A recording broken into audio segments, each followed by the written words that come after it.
Ya, assalamualaikum warahmatullahi wabarakatuh. Waalaikumsalam warahmatullahi wabarakatuh.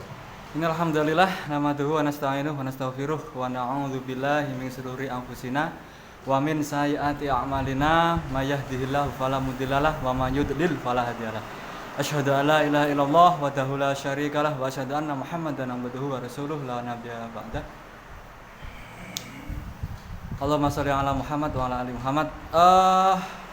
Selamat datang kembali kawan-kawan mahasiswa Teknik Industri angkatan 2023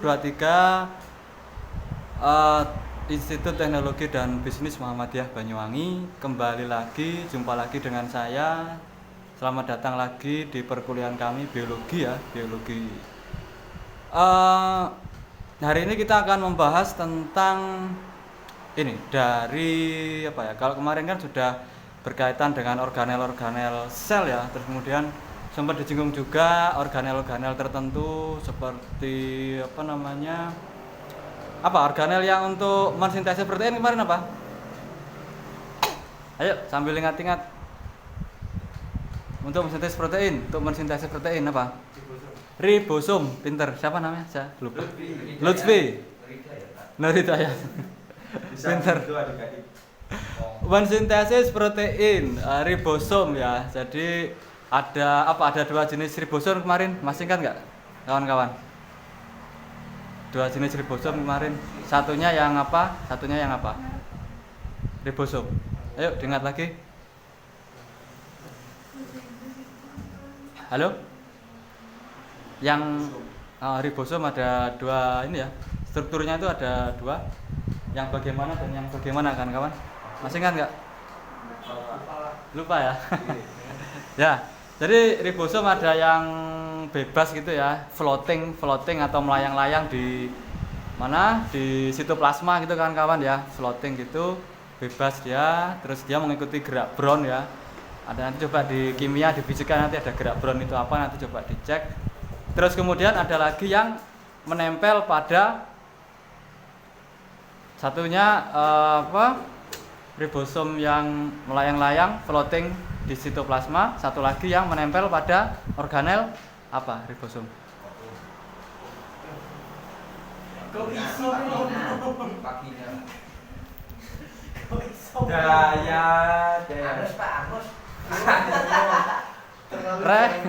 Organel bro, itu organ. Nah itu belum menguasai ini, jadi apa yang dengan sebutkan tadi itu tuh organ. Jadi kita ngomongnya level sel bro. Sel ini penyusunnya apa ya? Sel ini nanti menyusun jaringan kemudian menyusun organ gitu loh. Jadi dua step di bawah organ gitu kan kawan ya. Di apa?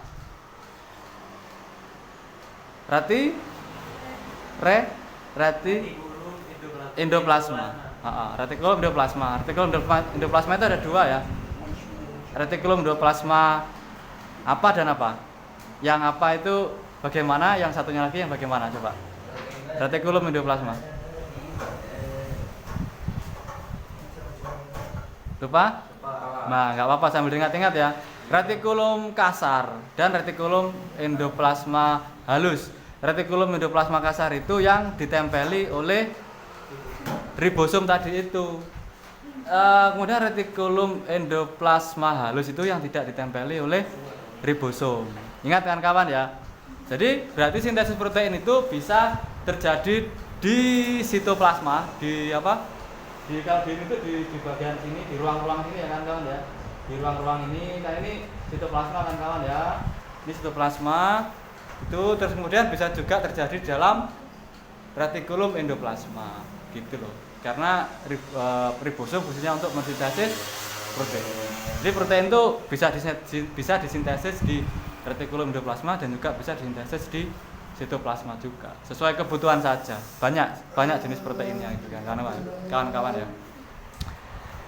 Terus kemudian kita spesifik membahas sintesis protein ya. Jadi karena sebagian besar dari komponen penyusun organel sel itu adalah protein kan kawan ya. Protein dimanapun itu protein, hampir sebagian besar itu adalah protein ya kan kawan ya. Ya meskipun protein tidak sendirian sih, terkadang protein itu nanti protein-protein itu ditempeli atau berikatan dengan berbagai macam jenis entitas yang lain gitu ya. Misal ditempel dengan fosfor, ditempel dengan lipid, fosfolipid gitu kan ya. Misal pada membran gitu kan ya. Ini sambil ingat-ingat kemarin ya kawan-kawan yang mereview pertemuan kemarin, dia itu enggak sendirian, ada protein ditempeli oleh apa yang lain selain fosfor, lipid, apalagi kemarin ada yang ingat? Lupa juga ya. Kena kalkulus lupa. Mata kuliahnya coba kalkulus. Oh gitu. Ya. Ya wis intinya coba dibuka lagi ya. PR untuk kawan-kawan selain bertempeli dengan fosfor dan lipid tadi itu ditempeli oleh apa lagi gitu kan ya. Tempeli karbohidrat enggak kawan-kawan? Karbohidrat nempel juga ke protein enggak untuk bentuk struktur tertentu? Ya. Apa contohnya pada apa? Pada organel apa gitu misal. Atau pada molekul apa gitu, masih diingat enggak? Nah, ini kan. Enggak apa-apa. Coba diingat-ingat karena belajar itu dimulai dari bertanya kan kawan ya. Kalau kita tidak ada pertanyaan, maka tidak akan rasa curiosity atau keingintahuan kita itu kurang gitu kan ya. Karena semuanya itu berasal dari bertanya. Dari bertanya itulah maka kemudian lahir pengetahuan itu ada, kemudian dikembangkan lagi menjadi teknologi gitu kan ya. Teknologi itu dasarnya dari pengetahuan tadi itu. Kan kawan di teknik industri, teknik itu dasarnya apa ya, dari fisika, dari kimia, dari biologi itu. Basic sainsnya gitu kan kawan ya. Jadi dikembalikan lagi gitu kan ya. Kalau misal kawan-kawan tahu Elon Musk enggak? Elon Musk. Tahu. Siapa Elon Musk itu? Pendiri Tesla, gitu kan ya. Selain Tesla apalagi dia punya banyak perusahaan loh kan kawan. Kita SpaceX. Ada lagi? Yang lain ayo coba. Apa lagi, Pak? Enggak tahu katanya saya. Loh. Ya bisa gitu, Dayat. Ya. Ada lagi tahu nggak? Solar City tahu nggak? Memang B. Dia punya Solar City. Solar City itu teknologi ini kan kawan dari teknik ya. Jadi saya pakai contoh-contoh di beberapa orang teknik gitu kan, yang sukses gitu kan, yang punya perusahaan besar gitu kan. Solar City itu ini loh, panel surya, perusahaan memproduksi panel surya dan berbagai macam perlengkapan lainnya gitu kan kawan ya. Jadi selain itu dia SpaceX, Solar City, terus Tesla. Dia kan terakhir beli Twitter juga kan ya. Nah itu kan ya, itulah. Jadi si Elon Musk ini dia kan punya degree ya, punya apa? Degree itu apa bahasa Indonesianya? Punya gelar sarjana dia. Sarjana dia fisika. Dia itu fisika. Dia punya 2 gelar enggak salah ya. Fisika dan ekonomi. Punya 2 degree itu ya, punya sarjana ekonomi dan sarjana fisika. Ketika dia ngomong dengan para engineer-nya kan kawan. Engineer-nya itu insinyur-insinyurnya. Ketika dia harus di Solar City, ketika dia harus di Tesla, ketika dia harus di SpaceX, ya engineer-nya nerangkan bla bla bla bla gitu. Ya Elon Musk gampang aja karena dia yang punya perusahaan. Coba terangkan dengan menggunakan bahasa fisika, gitu aja dia. Asik kan? Gitu. Makanya besok kalau pelajaran fisika dasar, matematika dasar, biologi juga, terus kemudian kimia, itu kawan-kawan harus pelajari itu karena itu adalah basicnya. Siapa tahu jangan besok bisa bekerja di Tesla, di SpaceX atau di Solar City, jangan akan disuruh nerangkan pakai bahasa dasar gitu loh. Gitu kawan-kawan. Ilmu dasar, basic science-nya itu gimana gitu loh. Jadi kemudian ketika saya misal ada ini juga kawan-kawan ya, kawan-kawan jenengan ikut InnoVillage, ikut PKM, program kreativitas mahasiswa, kemudian kakak angkatan dunia pernah ikut program pembinaan mahasiswa wirausaha P2MW. Itu ketika mereka mempresentasikan tentang produknya atau tentang idenya atau membuat prototipe apa, itu kalau dengan saya nanti saya suruh nerangkan ini gimana nih, konsep dasarnya bagaimana sih, jangan pakai apa, bakteri apa, terus kemudian pakai reaksi apa gitu, misalnya pakai ini metabolisme, atau kemudian kalau fisika berarti ya ini konversi energi Pak, dari energi apa ke apa, kemudian diubah menjadi misal cara membuat pengering kopi itu kan ya. Kemarin itu kakak angkat itu kan buat pengering kopi itu kan berdasarkan menggunakan ini kan perubahan apa namanya transfer ini kan ya konveksi ya, sistem konveksi itu kan ya kalau nggak salah kemarin. Nah itu hal kayak gitu itu kawan-kawan harus paham dasarnya, basicnya harus paham dulu kan kawan. Sama ketika kawan-kawan nanti di ini kan ya, kalau kemarin kan sebetulnya oleh Kaprodi dan bagian akademik teknik industri itu diminta untuk berkaitan ini apa anatomi fisiologi. Anatomi fisiologi mungkin hubungannya dengan morfologi juga. Kalau biologinya itu arahnya ke sana nanti ya. Yang saya arahkan nanti ke sana. Itu karena memang kalau jenengan mau mendesain suatu produk, otomatis jenengan harus paham apa produk yang berhubungan dengan manusia, misal kursi gitu kan ya, atau meja gitu kan. Karena kan harus tahu gimana sih ergonomi ya, atau apa berhubungan dengan manusia itu anatominya bagaimana, morfologi manusia itu gimana, bentuk tangannya, panjang tungkai dan sebagainya. Itu nanti hubungannya dengan kenyamanan produk saudara. Arahnya ke situ kan kawan. Gitu loh. Jadi mengapa kan harus tahu ilmu dasar dan sebagainya. Itu pentingnya di situ. Terus besok kemudian kalau Pak, gak sempat Pak, dulu pernah diajarkan oleh Bapak tentang anatomi gini-gini. Ternyata setelah saya masuk ke dunia kerja atau saya skripsi atau jadi konsultan di mana saya lupa Pak. Nggak apa-apa, silakan besok jenengan bisa tanya ke saya gitu kan. Pak, saya mau konsultasi meskipun sudah lulus ya, sudah mahasiswa, sudah bekerja di mana gitu, alumni gitu kan. Silakan, saya tetap menerima ini diskusi dengan saudara-saudara. Monggo, karena kita satu alma mater, saya tetap terbuka, gitu kan ya. Monggo silakan tanya ke saya. Mungkin karena terbatas di mata kuliah saya cuma 1 jam atau setengah jam atau apa gitu di kampus, ya kita lanjutkan hubungan kita antara dosen dan mahasiswa meskipun saudara-saudara besok sudah alumni. Monggo silakan bebas tanya ke saya besok itu. Itu komitmen kami ya, komitmen kami sebagai ini dosen di ITBM Banyuwangi itu ya. Jadi nggak paham Pak di mata kuliah Bapak dulu, ternyata saya tapi membutuhkan materi-materi Bapak dulu itu. Nggak apa-apa, silakan tanya lagi ke saya. Itu. WA atau pas ketemu di mana gitu cegat gitu Pak, pengen diskusi ini, silakan, monggo. Oke kawan, nyambung lagi ya. Tadi berkaitan anatomi fisiologi. Untuk tahu anatomi fisiologi itu kita harus tahu tingkatan di bawahnya apa? Sel. Kuncinya di sel ini kan kawan ya. Jadi untuk tahu fisiologi manusia otomatis kita harus tahu fisiologi sel dulu. Untuk tahu fisiologi suatu organ anatomi kita harus tahu selnya dulu. Ini dasarnya di sel ini kan kawan ya. Oke, kita pakai seperti metode pertemuan kemarin ini from DNA to protein ya. From DNA to protein. Jadi dari DNA menjadi protein. Itu prosesnya bagaimana sih Pak? Gitu kan? Supaya kawan-kawan punya gambaran jelas, kawan-kawan saya putarkan videonya. Karena kalau hanya baca teks atau saya bernarasi gitu ya, pastinya kawan-kawan gerambiang pikirannya. Enggak, di pikiran tuh gimana sih? Strukturnya gimana? Struktur 3 dimensinya tuh kira-kira bagaimana sih Pak? Gitu kan. Saya putarkan video. Nanti pelan-pelan sambil apa yang belum jelas saya pause, saya jelaskan, saya jelaskan gitu. Kalau ada yang ingin ditanyakan langsung ditanyakan saja. Oke. From DNA to protein. DNA kemarin apa singkatannya? Masih ingat nggak DNA? Hah?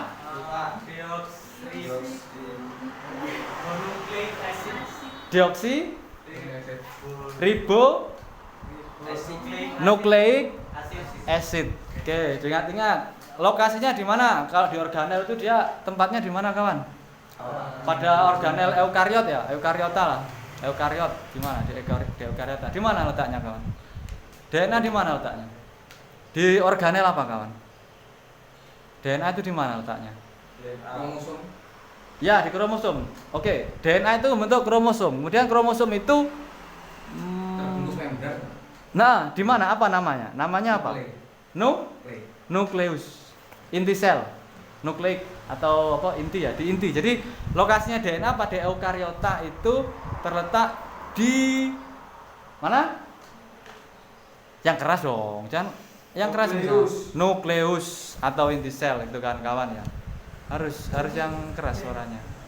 Terus kemudian Pak, apakah harus pada sel itu harus selalu pada inti sel, Pak? Tidak juga. Pada prokariot, kemarin ingat ya, sel itu ada dua ya, eukariotik dan prokariotik. Kalau pada prokariotik itu dia ya letaknya di sitoplasma gitu aja dia. Ya dia melayang-layang di sitoplasma, DNA-nya. Makanya kemudian ada, kalau pada prokariot itu ada istilah sirkuler DNA ya, dan sebagainya itu. Dia kan melayang-layang di situ. Nah, kalau sebelum kalau di kita saat ini video ini akan bahas pada eukariot ya, sehingga dia letaknya di dalam inti sel. Tuh. Oke, kita putarkan kawanku.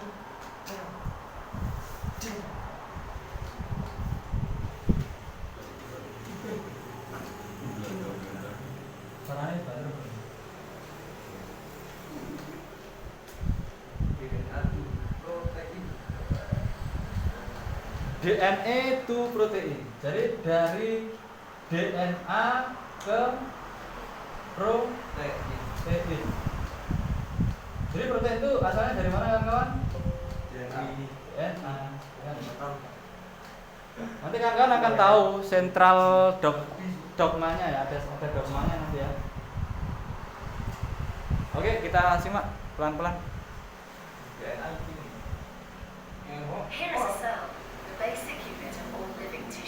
Oke, ini adalah sel, basic unit atau unit dasar dari seluruh jaringan hidup, jaringan yang hidup ya.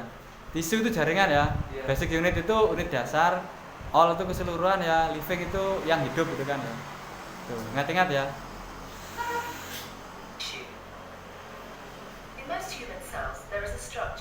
Nah, pada keseluruhan sel-sel manusia terdapat suatu struktur yang disebut apa?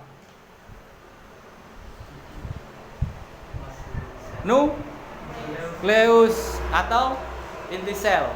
Ya. Jadi sel-sel manusia, kebanyakan sel-sel manusia itu memiliki nukleus atau inti. Berarti sel-sel pada manusia itu disebut eukariotik. Tuh. Jadi sel-sel manusia itu eukariotik ya kawan-kawan ya, bukan prokariotik ya. Ingat-ingat, kalau prokariotik apa misal? Hei, kok bisa? Loh. Hei, prokariotik. Ayo. Pada prokariot. Contohnya sel apa? Pada apa? Oh, bakteri. Bakteri, pinter. Siapa namanya lupa lagi saya. Lutfi, pinter Lutfi. Jadi prokariotik itu contohnya pada bakteri. Kalau eukariotik itu pada sel pada manusia, hewan, tumbuhan. Itu termasuk eukariotik. Oke. Lanjut lagi kawanku. Nah, ini letaknya ya. Letaknya itu di nukleus itu di tengah sendiri itu. Nih, ingat. Di dalam nukleus mengandung genom. Dalam nukleus mengandung genom kawan-kawan ya. Nah, pada manusia, genom tersebut dibagi menjadi 23. Nah, ini kromosom. Jadi genom pada manusia tadi itu dibagi menjadi 23 pasang kromosom. Oh, pasang kan kawan ya, pasang. Ingat, 23 pasang kromosom kawan. 23 pasang kromosom. Berarti kromosomnya berapa? Total. Berapa? Kalau pasang 23 pasang berarti total berapa? Oh, jumlahnya. Total 23 bagi 2. Salah. Iya, bener. Berarti berapa? 46. Nah, 23 pasang. Berarti total berapa? 26. 46. Oke. Lanjut ya. Oke, lanjut kawan-kawan. Each chromosome contains a long strand of Nah, ini loh, ini coba Saudara Bayu nih, lihat. Jadi, masing-masing kromosom itu mengandung suatu untai ya. Strand itu untai yang panjang dari DNA. Halo, Saudara Bayu lihat ini contohnya. Ini loh. Jadi, di dalam kromosom yang untel-untel tadi itu tersusun dari untai DNA. Lihat, loh. Untai Nah, apa? hah? Untai apa? Untai itu ya lembaran apa namanya? Untai itu kayak Untai. apa ya? Kayak bola gitu loh, lihat. Kayak bola ya, bola apa? Benang. Seperti benang, untai benang. Itu panjang gitu terus kemudian dia kayak bola ruwet gitu di sini gitu loh. Seperti berpilin-pilin, berpintal-pintal menjadi kromosom ini gitu. Tapi kalau ditarik itu menjadi panjang seperti ini. Agulung sama agulung. Ah, bahasa Maduranya ya. Agulung. Agulung ya. Agulung. Agulung. Tergulung-gulung. Jadi kayak benang, untai benang gitu, kemudian mereka menggulung-gulung menjadi bentukan kromosom itu. DNA. Seperti benang juga. Hah? Seperti benang juga. Seperti untai benang. Oh. Untai sama dengan seperti benang. Ya. Ini mudeng aku kok. Siap. Nah, pada DNA tadi itu, mereka tuh ketika ditarik panjang itu mereka berpilin-pilin atau apa ya? Berpilin pada histon ya. Memilin histon ini. Histon itu apa? Protein histon, kawan-kawan ya. Gitu. Jadi nggak mulus lurus gitu nggak, tapi dia berpilin-pilin pada histon ini kawan ya. Berpilin-pilin pada histon. Apakah jumlahnya sedikit? Enggak, banyak protein histonnya ini. Histon ya. Lihat gambarnya itu kan. Within the DNA are sections called genes. Nah, di dalam DNA tadi itu, untai DNA, di dalam untai DNA itu terdapat suatu bagian yang disebut gen. Itu kawan. Lihat ya, lanjut lagi ya. These genes contain the instructions for making proteins. Jadi gen ini suatu bagian atau bagian untai tadi itu, suatu untai tertentu tadi itu dengan batasan tertentu ya, misal segini sampai segini gitu kan ya. Nah, segini sampai segini. Itu nanti bisa memberikan instruksi untuk membentuk suatu protein. Kode suatu protein itu disimpan dalam gen ini kan kawan ya. Jadi gini, segini itu misal segini gitu kan.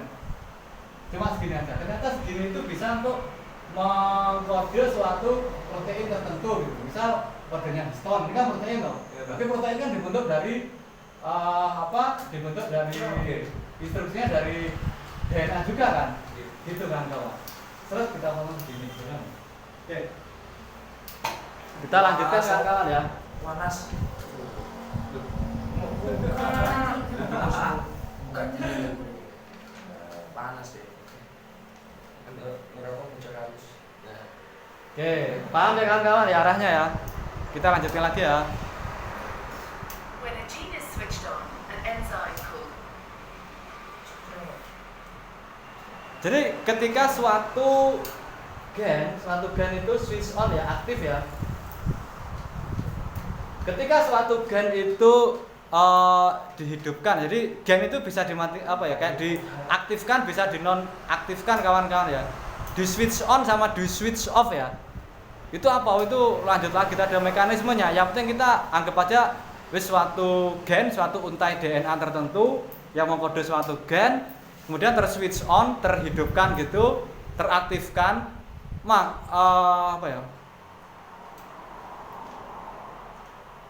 maka suatu enzim ya, enzyme enzyme called RNA. yang disebut enzimnya itu disebut RNA polimerase.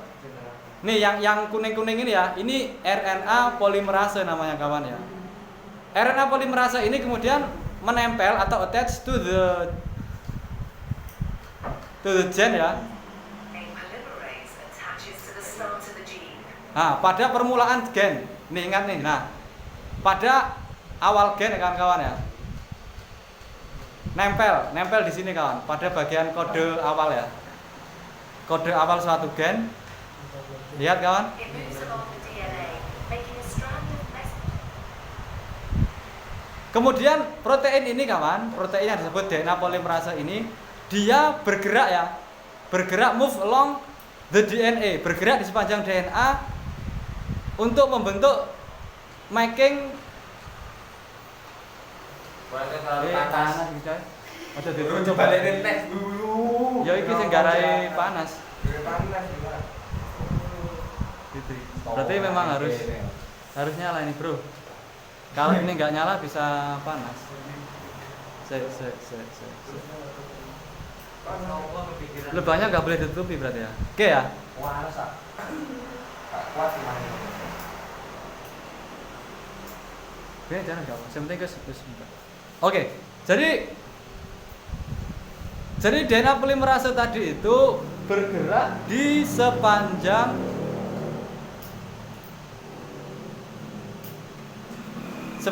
untai DNA tadi itu membentuk suatu RNA out of 3 bases in the nucleus.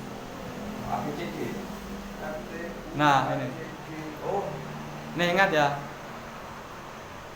The DNA code determines the order in which the 3 bases.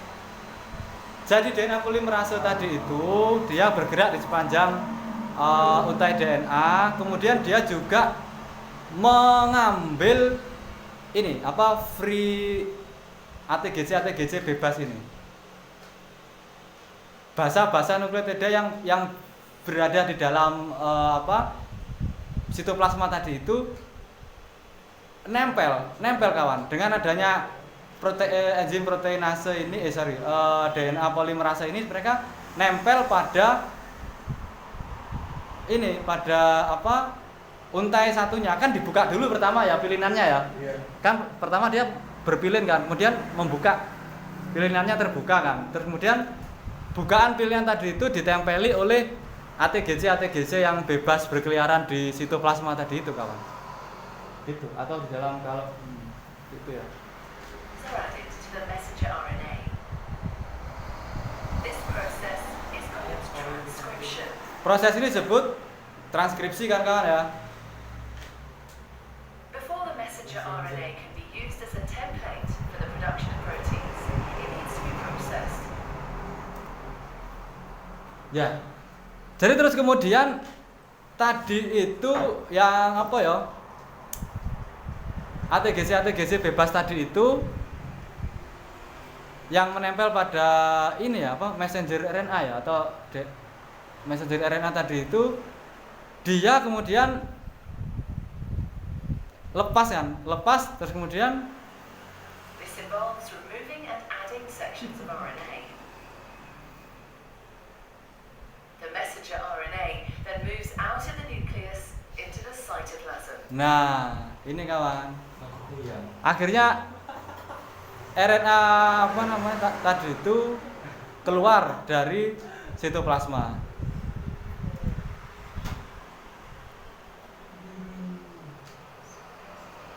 Protein factories in the cytoplasm.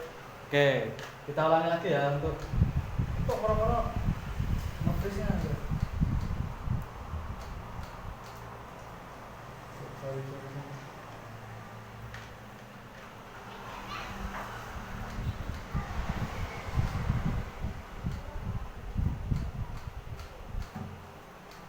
Kita ulangi lagi kan kawan ya.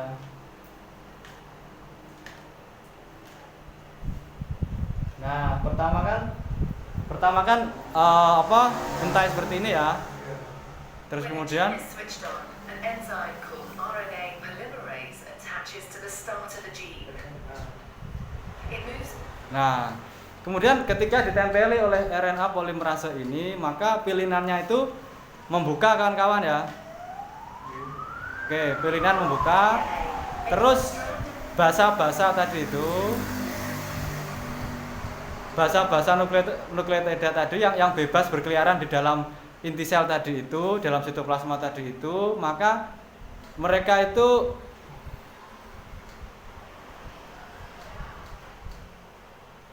error lagi. Messenger RNA out of 3 bases in the nucleus. The DNA code determines the order menempel pada pasangannya ya, pada pasangan basa-basa nukleotida pada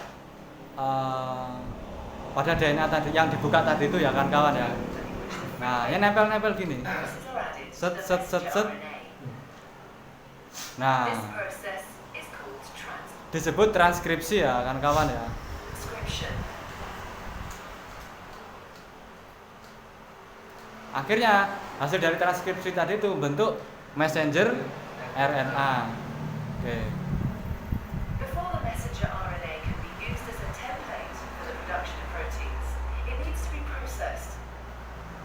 This involves Nah, jadi apa sebelum dia itu diproses ya kawan ya untuk di apa? Sebelum RNA messenger RNA ini tadi itu diproses untuk disintesis protein, maka dia harus diproses terlebih dahulu. Misal it needs to be processed. This involves removing termasuk penghilangan and adding sections of RNA. atau penambahan ya. Removing and adding ya. Pengurangan atau penambahan pada RNA ini. The messenger RNA then moves out of the nucleus. Kemudian dia keluar dari nukleus kan ya kan kawan ya. Terus kemudian dia menuju sitoplasma. Ini nukleus kan kawan ya. Mana? Ini loh batasannya, ini nukleus. Ini kan membran kan ya kan kawan ya. Ini membrannya. Terus kemudian dia keluar lewat ini lubang-lubang channel ya. Nanti dia ada sesi tersendiri lagi ini tuh apa junction ini atau apa untuk bisa keluar ini lewat lubang-lubang ini kan kawan. Oke ya, sampai sini dia keluar masuk ke sitoplasma kan kawan ya.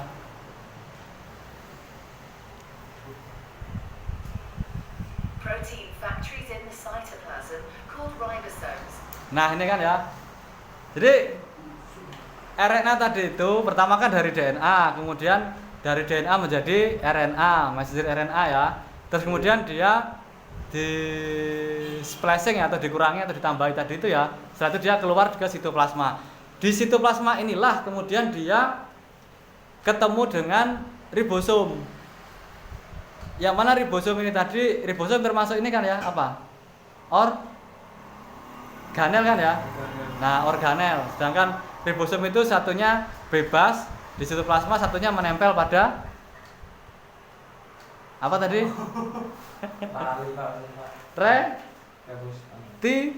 Retikulum endoplasma. Jadi berarti proses sintesis protein itu bisa terjadi di sitoplasma dan juga bisa terjadi di retikulum endoplasma. Ini berarti yang tidak di retikulum endoplasma kan kawan ya. Bind to the messenger RNA.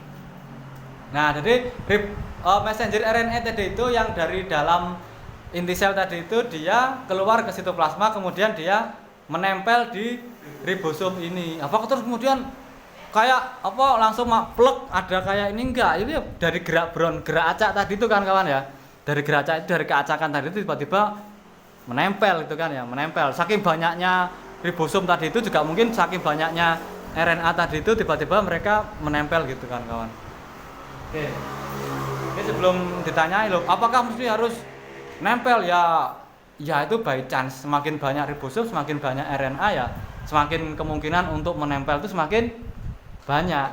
Logikanya gitu kan ya, paham ya? Oke, jadi nggak hanya satu ribosom, nggak hanya satu RNA ini saja, nggak hanya satu messenger RNA ini saja kan kawan, tapi banyak gitu loh. Jadi permainannya statistika, semakin banyak ribosom, semakin banyak messenger RNA ya kemungkinan untuk bertumbukan atau bertemu itu semakin tinggi atau semakin banyak juga. Gitu loh kan kawan. Ini kalau mungkin bertanya kan kawan. The ribosome reads the code in the messenger RNA. Nah, ya kan? Jadi ribosom ini membaca kode yang ada di dalam messenger RNA untuk menghasilkan suatu rantai To produce a chain made up of amino acid. yang mana rantai tadi itu membentuk suatu asam amino. Tuh, asam amino di atas tuh kan kawan ya. There are 20 different types of amino acid. Nah, terdapat 20 jenis yang berbeda amino asid tersebut kan kawan ya.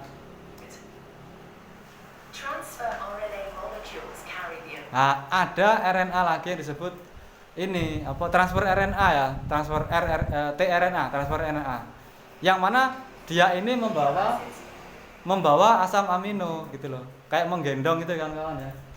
Nih, kayak ini asam aminonya, ini transfer RNA-nya kan kawan ya. Iya. Tuh, ini nah ini juga dia mengandung basa nukleotida juga kan kawan. Nih. to the ribosome. The messenger RNA is read 3 bases of Nah, messenger RNA tadi itu yang di atasnya ada asam amino tadi itu dia membaca basa-basa nukleotida ya, atau menempel pada basa-basa nukleotida dengan 3 urutan, basa tadi itu. Misal UCA itu nempel dengan AGU, CAG nempel dengan GUC, gitu kan ya kan kawan ya. Nih kawan ya. as each triplet is read. Lihat. Transfer RNA delivers the Nah, lihat. Terus kemudian asam amino tadi itu yang digendong atau dibawa oleh transfer RNA tadi itu dia akan berikatan kawan ya. Lihat. Loh, yang atas tuh lihat. Loh, yang atas lihat ya, loh. This is added to a growing chain of amino acids. Lihat, terus nempel gitu. Yang itu apa? Lebu-lebu. Once the last amino acid has been added, Nah, saat asam amino akhir terbentuk atau tertempelkan, maka selanjutnya yang bentukan panjang tadi itu akan ini ya, folds atau apa? Melipat ya. Bentuk menjadi bentukan 3 dimensi, 3D. into a complex 3D shape. Nah, gini loh kawan. Lah, paham ya? Jadi awalnya bentukan ngerwel kuning-kuning ini awalnya itu adalah dari rantai asam amino tadi itu kawan. Ya. Paham dari sini ya? Oke. Protein. Nah, disusun dari apa asam amino? Cara bentuknya gimana ya? Bentuk rantai-rantai tadi itu. Itu loh. Protein kumpul-kumpul. Oke ya. Dari sini paham kan kawan ya? Gimana cara bentuk protein, paham ya? Oke, jadi sebenarnya protein tadi itu juga enggak melulu protein nyel gitu aja ya, ada, tapi nanti juga ada ditempeli lagi oleh molekul lain, ditempeli oleh misal lipid, disebut ada fosfor, ada ini, sehingga bentuk sesuai kebutuhannya, strukturnya proteinnya tadi itu gitu kan kawan ya. Kita ulangi ya, biar ini ya, biar paham kan kawan ya. Kita santai saja. Kita ulangi lagi. DNA itu protein, dari DNA ke protein. Here is a cell, the basic unit of all living tissue. Basic unit of living tissue. In most human cells, there is a structure, Pada kebanyakan sel manusia dapat nucleus. nukleus atau inti sel ya. The nucleus contains the genome. Pada nukleus terdapat genom. In humans, the genome is split Nah, pada manusia terdapat 23 between 23 pairs of pasang chromosomes. genom. Each chromosome Masing-masing kromosom mengandung suatu contains a long untai strand of panjang DNA. DNA. Oke ya. Yang mana untai DNA tadi itu terikat pada suatu protein yang disebut histon. Within the DNA Nah, di dalam DNA terdapat suatu bagian yang disebut gen-gen. genes. These genes contain the Nah, masing-masing gen ini mengandung suatu instruksi untuk bentuk suatu protein. Jadi ingat ya, protein itu kan macam-macam ya. Terus macam-macamnya protein tadi itu mengkodenya gimana Pak? Ya dari masing-masing gennya ini, dari ATGC-ATG-nya tadi itu. Dari struktur-struktur ATGC-ATGC tadi itu. Gitu loh kawan-kawan. Ya, kok bisa beda Pak? Padahal kan cuma ya itulah kerennya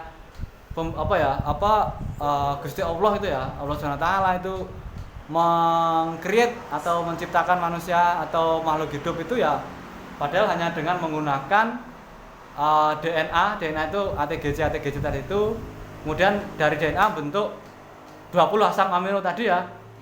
Tadi itu 20 asam amino kemudian bisa menjadi seperti bentukan yang luar biasa seperti ini. When a gene is switched on, an enzyme Saat suatu gen ter-switch on atau teraktifkan, maka suatu enzim yang disebut RNA polimerase menempel to the start of the gene. pada permulaan gen. Nah, nggak hanya menempel tapi juga membuka untai tadi itu, membuka double helixnya ya. Yang sebelumnya berpilihan double helix menempel kan ya, kemudian menjadi terlepas kan kawan ya. It moves along the DNA, making Kemudian bergerak ke sepanjang gen tadi itu. Kemudian membuka pilinannya dan kemudian a strand of messenger RNA. kemudian juga membentuk suatu messenger RNA dengan ini mengambil dari basa nukleida bebas yang ada di dalam nukleus tadi itu. Lihat ya. Kawan lihat kawan ya. Nih buat nih. Pertama dia itu bebas itu kan kawan ya. Lihat nih. Loh, bebas ini ya. Ya ini 1 2 kayak palu-palu ini tadi ya. Kemudian mereka itu menempel kan kawan. Dengan adanya protein DNA polimerase tadi itu mereka bisa ditempelkan gitu loh. Reaksinya itu begitu. Pertama mereka bebas gitu, kemudian mereka berikatan gitu loh. Ini kan juga reaksi kimia kan kawan ya. Gitu kawan. Ngapunten laptop saya agak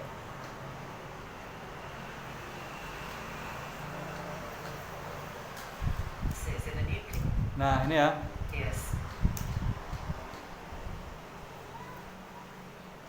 Berdasarkan 3 bahasa ya. Jadi masing-masing 3 saling menempel. The DNA code determines the order in which the free bases are added to the messenger RNA. Nah, jadi DNA tadi itu ditempeli oleh pasangan-pasangannya tadi itu C dengan G, A dengan T ya. U dengan A. Ini maksudnya kan kawan ya. Loh, masing-masing bahasa nukleotit tadi itu ada namanya ya, C, U, C, sitosin, urasil, guanin. Itu singkatannya kan kawan ya. This process is called transcription. Nah, proses ini disebut transkripsi. Proses transkripsi ini menghasilkan messenger RNA, mRNA. Nih, ingat ya. Hasilnya adalah mRNA ini yang awalnya tadi itu berkeliaran bebas gitu ya, bahasa-bahasa nukleotidanya tadi itu di dalam sel. Kemudian oleh RNA polimerase tadi itu oleh suatu enzim atau protein ya. Enzim itu protein ya kan kawan ya. Bentukannya seperti tadi itu, dia dibentuk menjadi messenger RNA. The messenger RNA can be used as a template. Messenger RNA adalah ini ya, sebagai template untuk memproduksi suatu protein It needs to be processed. yang mana diproses lebih lanjut, yang ada bagian dari Removing and pembuangan, removing dan adding atau penambahan seksi bagian dari RNA tadi itu. the messenger RNA then moves Nah, untai messenger RNA tadi itu kemudian keluar dari dalam mana? Keluar dari mana? Nukleus. out of the nucleus into the cytoplasm. Menuju sitoplasma.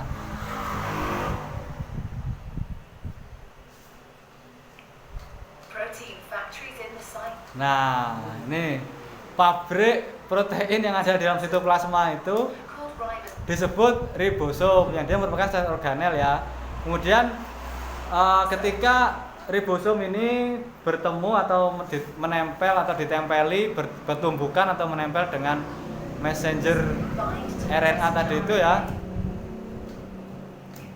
Kemudian mereka bereaksi ya, kemudian ribosom ini membaca kode messenger RNA tadi itu The code in the messenger RNA. kemudian untuk membentuk suatu to produce a rantai chain made up of amino rantai asam amino. acids. There are 20 different types. Terdapat 20 jenis asam amino. Transfer RNA. Nah, kemudian asam amino dari mana? Dari transfer RNA. Transfer RNA ini pada salah satu sisinya itu terdapat asam amino. Molecules carry the amino acids to the ribosome. The messenger RNA is read 3 bases at a time. Dan messenger RNA ini membaca bahasa 3 bahasa. And each element is read. A transfer RNA delivers the corresponding amino acid. Nah, kemudian pada masing-masing transfer RNA tadi itu kemudian ini ya membentuk suatu untai asam amino kan kawan ya. This is added to a growing chain Kemudian membentuk ya drawing tumbuh gitu of amino rantai asam amino tadi itu makin panjang kayak Once monte. the last amino acid has been added, Saat asam amino terakhir sudah ditambahkan, chain folds into a complex 3D akhirnya supaya menjadi aktif atau berfungsi gitu ya, rantai asam amino tadi itu harus mengalami folding ya atau melipat ya, to form the protein. melipat menjadi 3 dimensi. Karena kalau hanya bentukan untai rantai tadi itu yang nggak aktif kan kawan ya. Coba bayangkan, pertama seperti ini ya. Ya apa kan gitu aja. Tapi kalau sudah seperti ini, baru bisa berfungsi. Misal kalau proteinnya tadi itu enzim masih ada ya. Kita pause dulu.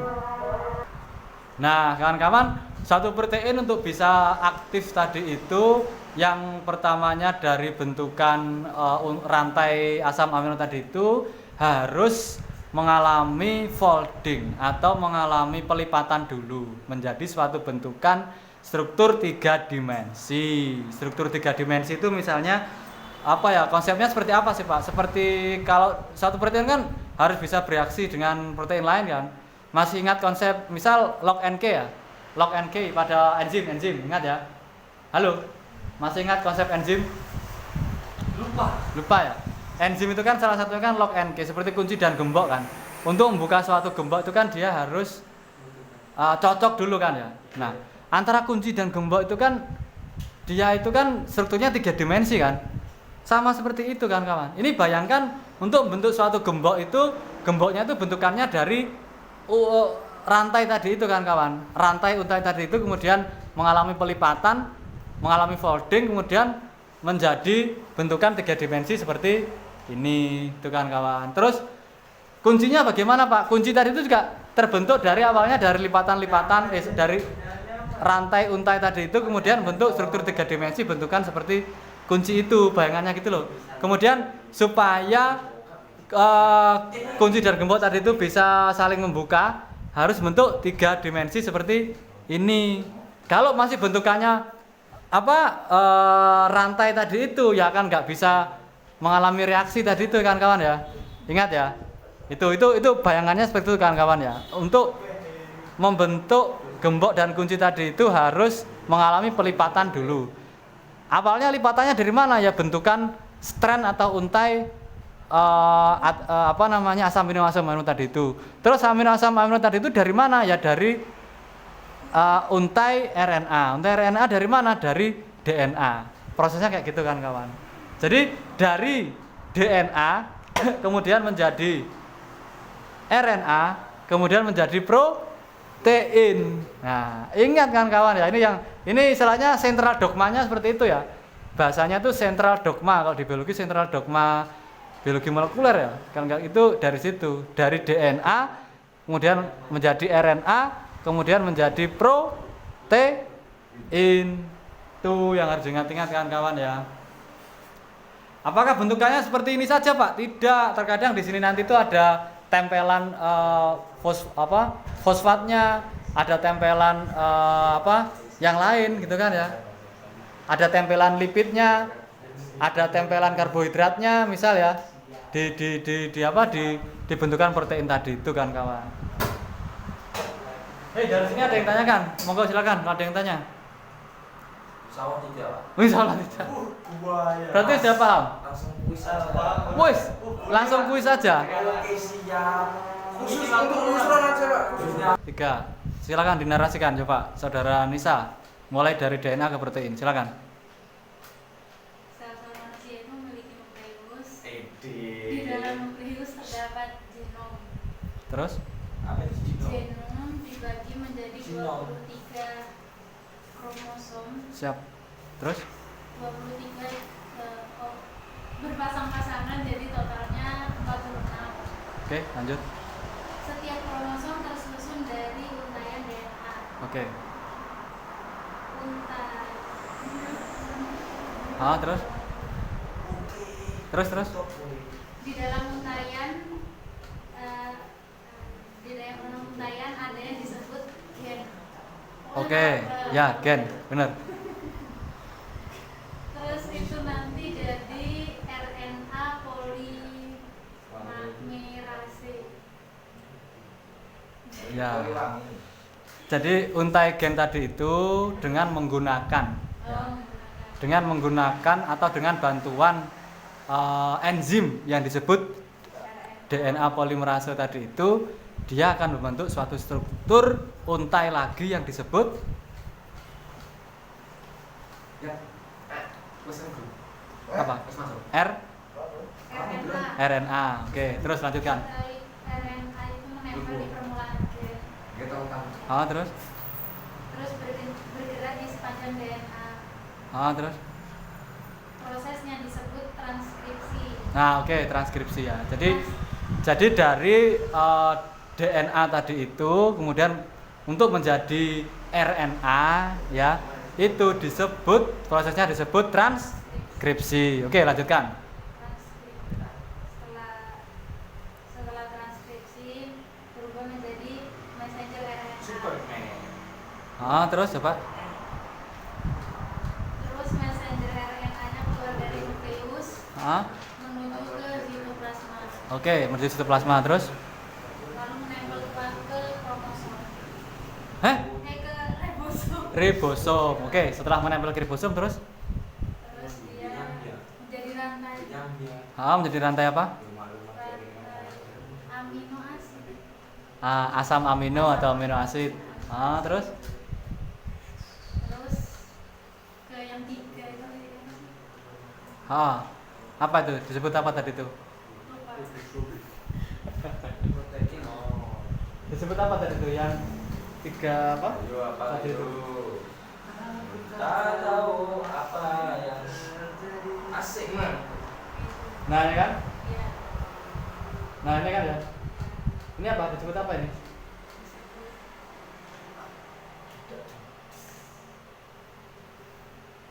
Nah, apa? Iya, Transfer RNA. Transfer RNA ini pada salah satu sisinya terdapat asam amino atau amino asid. Oke. Terus lanjutkan. Amino asidnya itu nyambung-nyambung sampai jadi Menjadi rantai ya. Rantai asam amino terus kemudian terus dia melipat folding atau melipat menjadi 3 dimensi. menjadi struktur 3 dimensi terus Terus nempel terus menjadi apa ini? protein aktif ya. Oke, apakah protein tadi itu hanya dari asam amino saja? Tidak. Biasanya ditempeli oleh apa? Contohnya oleh struktur yang lain apa? Misal lupa. Nah, ingat-ingat biasanya di salah satunya yang menempel di itu misalnya adalah fosfor, kemudian lipid, ya itu bisa disebut fosfolipid nanti kan biasanya kan menempel pada protein itu kemudian misal pada protein ini ya protein yang ada di membran sel biasanya begitu. Ada lagi yang juga ditempeli oleh karbohidrat juga ada biasanya. Tuh ingat-ingat biasanya contohnya yang paling sederhana 3 itu untuk nanti kalau dalam sel ya. Oke, lanjut saudara Aduh. Agni. Ayo saudara Agni coba diceritakan. Pak, kalau tanya tapi di luar konteks nggak apa-apa. Tanya di luar konteks ini maksudnya. Kayak Agni dulu aja deh, Pak. Biar selesai. Ayo Agni, silakan. Diceritakan.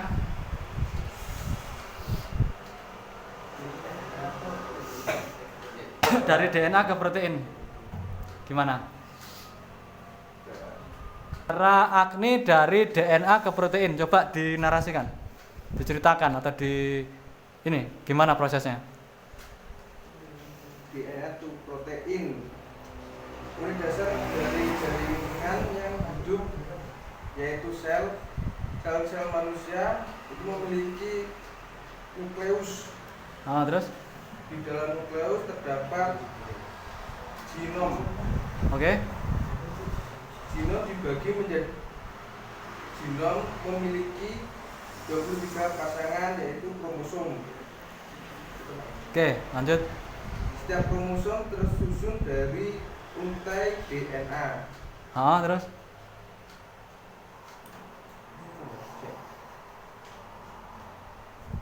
Terus?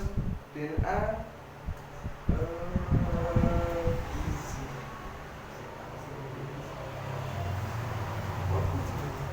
Ayo lanjut. Terus dari DNA dibantu Nisa.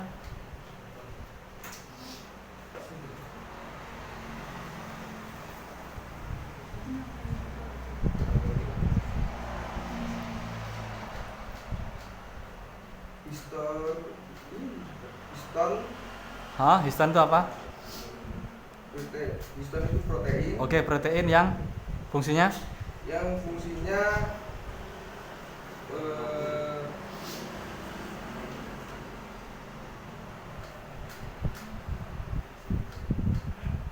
di ini ya, dipilin ya, di apa? Dilingkari oleh DNA kan ya? Di dalam untai ada yang disebut gen. Oke, dalam untai DNA terdapat suatu bagian atau yang disebut gen. Oke. Terus? Yang menempel di RNA pada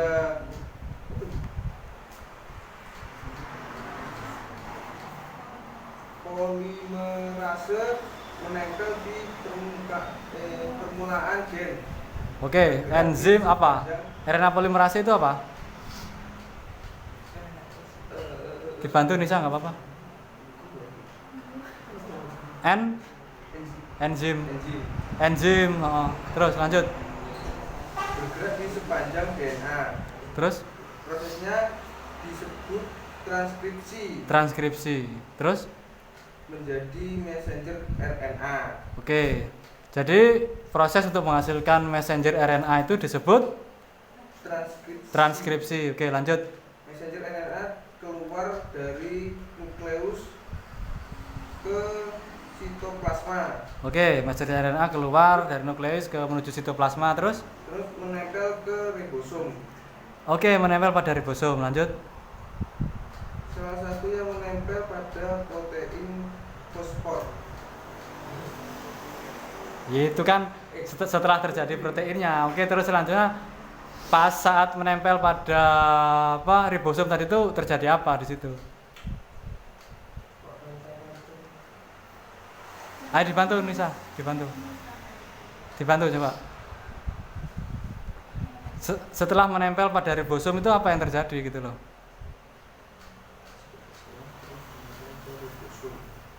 Habis syaratannya wis. Mengalami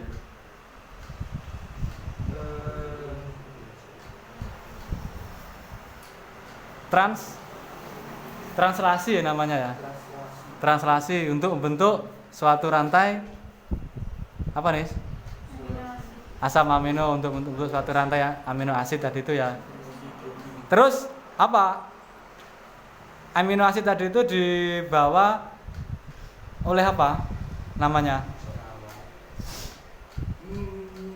Nah itu di slide itu. Di slide itu.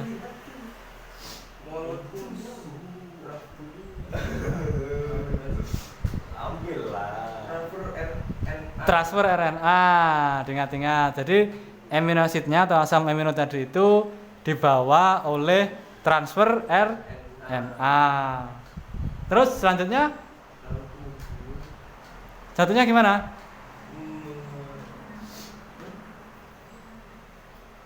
Selanjutnya gimana nih? Saya berikan bocoran nih. Saya berikan menjadi rantai. Saya berikan bocoran. 3 bases at a time. As each triplet is read, Nah, iya. the transfer RNA delivers the corresponding Nah, ini kan ya. Jadi transfer RNA, lihat. Transfer RNA-nya ngapain itu? amino acid. Ceritakan coba.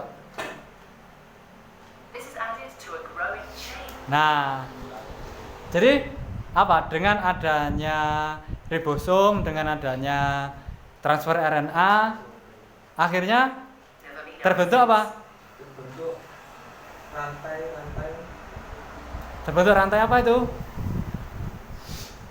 Once the line amino acid. Terbentuk rantai amino acid atau asam amino ya. amino acid has been added, the chain folds into a complex Nah, setelah asam amino terakhir selanjutnya Batang menjadi 3 dimensi. bentuk 3 dimensi ya. shape to form a protein. Untuk membentuk suatu protein yang Protein yang aktif. aktif. Oke. Sip. Ada yang berani nggak? Yang lain? Yang bernarasi. Siapa? Lutfi berani nggak bernarasi? Lo kok nggak dulu gimana? gue kata ini lain. Wes aku sakit mau cayo gak ketok. Ayo, bernarasi coba. Saya tuh ngelatih keberanian tuh kawan-kawan. Jadi yang besok itu ke depan kawan-kawan tidak hanya bernarasi atau presentasi atau ngomong di depannya, di depan saya, depan dosen dan di depannya kawan-kawan di kelasnya.